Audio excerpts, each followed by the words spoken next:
શ્રી સોમેશ્વર મહાદેવ મંદિરની પ્રાણ પ્રતિષ્ઠા મહોત્સવ સુરતના શિવશક્તિ ચોક નવાનગર ઉધના યાર્ડ ખાતે ખૂબ જ હર્ષોલ્લાસ સાથે ઉજવવામાં આવ્યો હતો.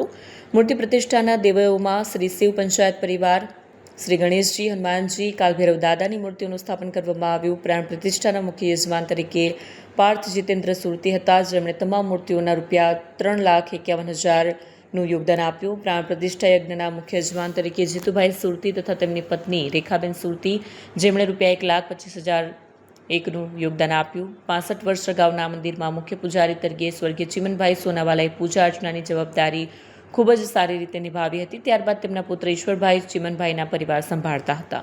પ્રાણ પ્રતિષ્ઠા પ્રસંગે એક શોભાયાત્રા યોજાઈ. દીકરીઓએ માથે કળશ મૂકી શોભાયાત્રામાં ભાગ લીધો. પ્રાણ પ્રતિષ્ઠાના આચાર્ય પદે ચંદ્રકાંતભાઈ વિઠ્ઠલભાઈ દવે તથા તેમના સાથી બ્રાહ્મણોએ સતત 3 દિવસ સુધી પ્રાણ પ્રતિષ્ઠાની ખૂબ જ સુંદર રીતે ધાર્મિક વિધિઓ કરી. શ્રી સોમેશ્વર મહાદેવની પ્રાણ પ્રતિષ્ઠા ખૂબ જ હર્ષોલ્લાસપૂર્વક કરવામાં આવી. આ ધાર્મિક કાર્યક્રમ દરમિયાન મહાપ્રસાદીનું પણ સુંદર આયોજન કરવામાં આવ્યું. દૂર દૂરથી ભક્તો આ ભવ્ય મહોત્સવમાં મોટી સંખ્યામાં ઉપસ્થિત રહ્યા હતા.